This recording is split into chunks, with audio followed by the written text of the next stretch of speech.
मेरा नाम doctor R K. Jaswal है। मैं फोर्टिस हॉस्पिटल मोहाली में senior director cardiology and cath labs और head of department of cardiology हूँ। मैंने एक complex valve leakage mitral valve regurgitation के केस के उपलक्ष्य में करी है, जिसका कि ये पैदाइशी हार्ट वेल्व था और 61 ईयर्स में टोटली ये डैमेज हो चुका था और इसमें फ्लोरिड लीकेज हो रही थी, जिसके कारण लंग्स में ब्लड इकट्ठा होने से पल्मोनरी एडिमा जो कंडीशन है जिसे हम कहते हैं, जिसमें कि बैठे बैठे भी सांस चढ़ना शुरू हो जाता है पेशेंट को, और इस स्टेज पे पेशेंट को स्ट्रोक का रिस्क, मोर्टेलिटी का रिस्क एंड पुअर क्वालिटी होती है। तो उस स्टेज पे ये हमारे पास आए थे और बार्लो सिंड्रोम होता है एक पैदाइशी, जिसमें कि ये बिल्कुल थिन एंड लार्ज लीफलेट्स होते हैं और इसमें मैसिव गैप था और साइज भी उसका वेल्व लीफलेट का बड़ा लिमिटेड था, जिसमें कि इसमें नॉर्मल क्लिप से ग्रेस्प करना और बिना ओपन हार्ट सर्जरी के उसको रिपेयर करना जो है वो काफ़ी मुश्किल होता है। तो ऐसे केसेस में मोस्ट ऑफ द टाइम्स जो है ओपन हार्ट सर्जरी ऑफर की जाती है, और जैसा हम जानते हैं कि ओपन हार्ट सर्जरी की अपनी एसोसिएटेड मोर्टेलिटी और मॉर्बिडिटी या प्रोलॉन्ग्ड रिकवरी टाइम और बाद में भी कुछ दिक्कतें रह जाती हैं उसके बाद। बट मेन इशू होता है कि इतने बैड केस में सर्जिकल मोर्टेलिटी बहुत ज़्यादा होती है अगर हम ओपन हार्ट करते हैं। तो इस केस में हमने प्रॉपरली उसको ट्रांसइसोफेजियल इको से एक एक एस्पेक्ट्स को डिस्क्रीटली एनालाइज करके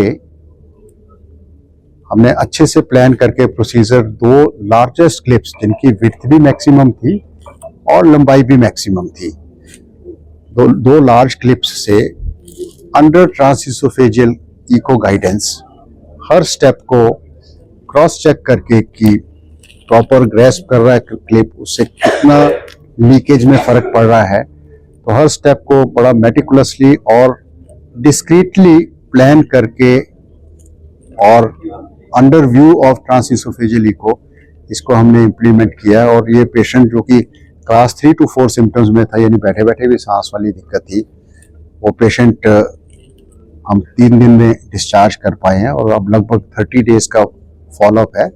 पेशेंट एब्सोल्युटली एसिम्प्टोमेटिक है और आज हमारे साथ यहाँ आए भी हैं, जो कि एब्सोल्युटली हैप्पी हैं कि हमें अब कोई दिक्कत नहीं है। थोड़ा इस प्रॉब्लम के बारे में बताइए कि ये कैसे होती है, इसके सिम्टम्स क्या हैं? माइट्रल रिगर्जिटेशन के मल्टीपल कॉजेज हैं, बट जो मोस्ट कॉमन जिसमें कि क्लिप से रिपेयर किया जाता है, उसमें या तो पैदाइशी वेल्व की वीकनेस है जिसे हम फ्लॉपी माइट्रल वेल्व कहते हैं, जिससे कि लीकेज होकर धीरे धीरे वो और ज़्यादा वाइड होता जाता है और वीक होता जाता है वेल्व। दूसरा, नॉर्मली हार्ट अटैक के बाद कई बार वेल्व का मसल वीक होने से या एनलार्जमेंट होने से, हार्ट के कमज़ोर होने से वो उनका कोएफिशिएंट गैप जो है वो बढ़ जाता है वेल्व लीटलेट्स का। तो ये मेजर रीजंस है जिसके कारण ये प्रॉब्लम स्टार्ट होती है और अर्ली स्टेजेस में बहुत मिनिमल से सिम्टम्स होते हैं। इसलिए बहुत इम्पॉर्टेंट है कि अर्ली स्टेजेस पे सिम्टम्स को पेशेंट जो है वो तवज्जो दे और इमीडिएटली मेडिकल हेल्प ले कि ये क्यों है और इसका क्या बेस्ट ट्रीटमेंट है। और ज़रूरी नहीं है कि हर पेशेंट को सर्जरी या क्लिप की ही ज़रूरत पड़ती है। अगर टाइम पे डायग्नोसिस हो तो बहुत सारे पेशेंट्स जो हैं वो गाइडलाइन डायरेक्टेड मेडिकल थेरेपी से भी कंट्रोल में रखे जा सकते हैं। सिम्टम्स क्या है? सिम्टम्स नॉर्मली सांस की दिक्कत होती है, चलने में धड़कन महसूस होता है, टाइटनेस सीने में थोड़ी फील हो सकती है, रात को नॉक्टर्नल कफ जिसे हम कहते हैं, मिडनाइट खांसी से उठते हैं, या लेटर ऑन मिडनाइट ये सांस सडनली भारी हुआ, उठ के बैठे, जिसे हम कहते हैं एयर हंगर के साथ रात को ये उठते हैं, थोड़ी देर उठ के बैठे, 3, 4, 5 लंबे सांस लिए और बैठते साथ ही सिम्टम्स जो है इम्प्रूव करने शुरू हो जाते हैं। एंड नॉर्मली पेशेंट्स दोबारा सो जाता है, क्योंकि दोबारा सिम्टम्स सुबह तक नहीं होते तो उस चीज़ को वो लाइटली ले जाते हैं। बट वो एक वार्निंग साइन है जिसमें कि इमीडिएटली जो है वो पेशेंट को मेडिकल हेल्प सीख करनी चाहिए।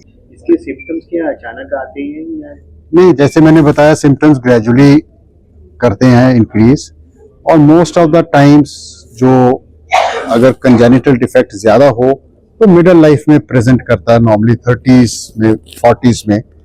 बट बहुत बार जैसे ये पेशेंट था, इनको 50s में जाके सिम्टम्स सिग्निफिकेंट हुए, पहले शायद ये इग्नोर कर गए सिम्टम्स को, तो नॉर्मली एडल्ट लाइफ में प्रेजेंट करता है और अर्ली लेट लाइफ कह सकते हैं इसको। जिन लोगों को हार्ट अटैक के कारण होता है उनको नॉर्मली हार्ट अटैक के कुछ महीनों के बाद इसके लीकेज के सिम्टम्स जो हैं वो सामने आने शुरू हो जाते हैं। सो एज इस चीज़ पे डिपेंड करती है कि ये इस्कीमिक है तो किस एज में हार्ट अटैक हुआ, या अगर कंजेनिटल है तो कितना उसमें वेल में प्रॉब्लम था। अगर ज़्यादा प्रॉब्लम है तो अर्ली एज ग्रुप में नॉर्मली प्रेजेंट करता है, बट इतना सीरियस सिम्टम्स कि उसमें माइट्रा क्लिप की ज़रूरत पड़े नॉर्मली 20-30 साल की एज से पहले कम देखने में मिलती है। जेनेटिक भी है। हाँ सर, योगा वगैरह से भी कंट्रोल होता है जैसे लोग आजकल करते हैं? देखो, योगा से हार्ट का जो डिफेक्ट है, स्ट्रक्चरल डिफेक्ट है, उसमें ज़्यादा फर्क नहीं पड़ता है। कॉर्नरी आर्टरी डिजीज में योगा, मेडिटेशन, इन सब का रोल है, रेगुलर एक्सरसाइज का रोल है, एक हेल्दी डाइट का रोल है। लेकिन ये वेल्व के जो प्रॉब्लम्स हैं इनको टाइम पे देख के रिपेयर करना ही इसका ठीक हल है। सर, अगर मतलब डॉक्टर्स के पास हॉस्पिटल में ना आए हो तो पेशेंट कोई भी इंसान अपने आप को किस तरह से फिट रख सकता है ताकि उसको इस चीज़ का फेस ही ना करना पड़े? देखिए, जहाँ तक वेल्व का सवाल है, जैसे मैंने बोला कि इसमें पेशेंट के हाथ में सिर्फ इतना है कि इस टाइम पे अपने सिम्टम्स को पहचान के प्रॉपर टाइम पे मेडिकल ट्रीटमेंट स्टार्ट करें। बट जहाँ तक बाकी हार्ट की डिजीजेज है, जैसे कॉर्नरी हार्ट डिजीज है, वो तो डिजीज ही अनहेल्दी लाइफस्टाइल की है, और अनहेल्दी लाइफस्टाइल के अलावा दूसरा रीजन है जेनेटिक, जो हमारी फैमिलीज में रन करती है, खास करके साउथ ईस्ट एशियंस में। कॉकेशियंस के कंपैरेटिवली 2 से 3 गुना ज़्यादा रिस्क है। तो इन लोगों को बड़ा केयरफुल रहना चाहिए और हेल्दी लाइफस्टाइल पे शिफ्ट करना बेस्ट है, जिसमें कि 3-4 टिप्स मैं दूंगा। पहली टिप ये है कि वेट अपना अंडर कंट्रोल रखें। Ideal weight which is height in centimetres -100, ideal weight रखें। सेंट्रल ओबेसिटी को अवॉइड करें। रेगुलर एक्सरसाइज करें 40 to 45 minutes, minimum 200 minutes a week, और जितना ब्रिस्क वॉक कर सकें उतना अच्छा है, बिना अपने आप को टॉर्चर किए। लो फैट डाइट लें, फास्ट फूड अवॉइड करें, स्मोकिंग, अल्कोहल, इससे बचें, किसी भी किस्म के नशे से इनफैक्ट बचें। इवन हशीश, गांजे से भी हार्ट अटैक्स ट्रिगर होते हैं। और मेंटल पीस के लिए योगा का रोल है, मेडिटेशन का रोल है, डिवोशनल म्यूजिक और इवन प्रेयर्स, ये सारी चीज़ों का ख्याल रखते हुए अगर हम हेल्दी लाइफस्टाइल लीड करते हैं तो काफ़ी सारी हार्ट डिजीज़ से हमें बचाव मिलता है। तो हार्ट अटैक और इस डिजीज में क्या डिफरेंस है? ये बिल्कुल एंटायरली डिफरेंट। हार्ट अटैक में हार्ट की नाड़ी ब्लॉक होने से अचानक हार्ट अटैक होता है, ये वेल्व का लीकेज होने से होता है। बट जैसे मैंने पहले भी बोला कि हार्ट अटैक भी वेल्व के लीकेज का एक कारण बनता है, खास करके अगर उस मसल को इन्वॉल्वमेंट हो हार्ट अटैक में जो कि वेल्व को सपोर्ट करता है, या हार्ट अटैक के कारण हार्ट का मसल कमजोर हो गया है, हार्ट एनलार्ज हो गया है, तब भी माइट्रल लीकेज इसमें हो सकता है। तो कितने पेशेंट्स हो जाते हैं इसके? देखो, टाइम पे अगर कंट्रोल किया, कॉमन तो बहुत है, ये बहुत कॉमन है, पर अगर टाइम पे कंट्रोल करो तो मेजॉरिटी को क्लिप्स की या सर्जरी की जरूरत नहीं पड़ती।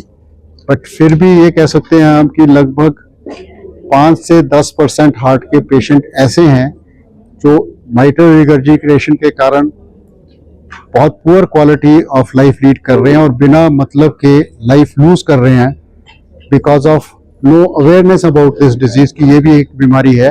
नॉर्मल हमारा इंप्रेशन होता है सिर्फ हार्ट अटैक की बीमारी है और कोई बीमारी नहीं है।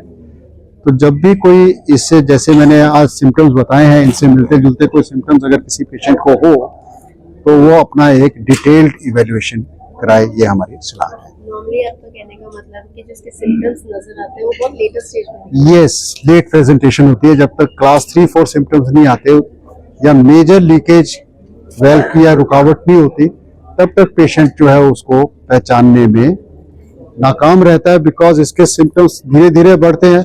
हार्ट अटैक में जो सडन एक कैटास्ट्रॉफी होती है, सडन पेन हुआ, पसीना आया, उससे लोग फिर भी अलार्म हो जाते हैं, लेकिन ये चीजें वेल्व की जो डिफेक्ट्स हैं नॉर्मली इग्नोर हो जाते हैं। सर खर्चा कितना कुछ आता है? ये एक महंगा प्रोसीजर है। मोस्ट ऑफ द टेक्नोलॉजी बाहर से यूएस से इंपोर्टेड है, लेकिन अब इंडियन क्लिप्स वगैरह अवेलेबल होने से जो पहले खर्चा 40-45 लाख तक तो होता था, वो लगभग हाफ हो गया है।